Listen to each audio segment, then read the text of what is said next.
दोस्तों आज हम मौजूद हैं लाइट हाउस गोला पे। यहाँ पर हम कहते हैं कि मालपुड़े वाले जो है ना बहुत मशहूर है। हम मालपुड़ा बनाते हैं और अच्छे तरीके से वो उनके करते हैं। और गोला कम्युनिटी में पूरे रमज़ान शरीफ में उन्होंने स्टॉल लगाया है जहाँ पर खाने पीने की चीज़ें मिलती हैं। दिन में अपना काम करते हैं और रात में शाम के बाद ये स्टॉल लगाते हैं शहरी पर। तो आइए हमसे मालूम करते हैं कि ये कब से बना रहे हैं और फिर क्या क्या इसमें लवाज़ था। जो हम देख रहे हैं कि मालपुड़े तैयार हैं, साथ साथ इनके पास मीठे समोसे भी हैं।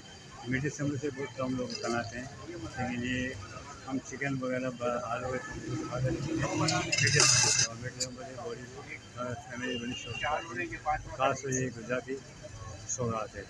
तो उनके मालिक हमारे साथ मौजूद हैं। आइए हमसे मालूम करते हैं कि वो मालपुड़ा कैसे बनाते हैं।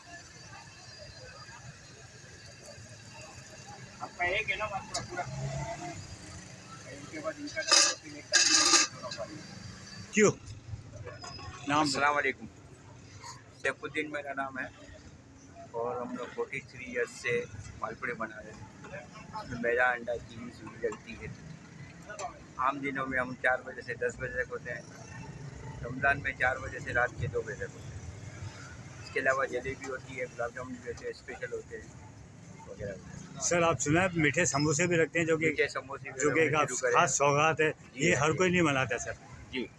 और तो उसकी क्या वजह है? टेस्टी होते हैं। इसमें कोपरा, चार मगज, तिल, इलायची, किशमिश और चीनी, ये इसके इंग्रीडियंट्स। तो आप कह रहे हैं कि रमज़ान शरीफ का तो बताएंगे किस तरह आप लोग मैनेज करते हो? अपने जॉब भी देखते हो, अपना बिजनेस भी नहीं, देखते ये हो? हमारा सिर्फ यही काम है, जॉब नहीं।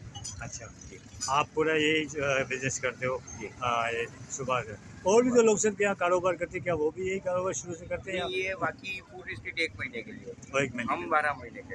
अच्छा, और 43 ईयर्स हो गए। ओके। तो समझते हैं कि एक अच्छा मतलब जी। माश है, जरिया माश है। ओके, थैंक यू भाई साहब।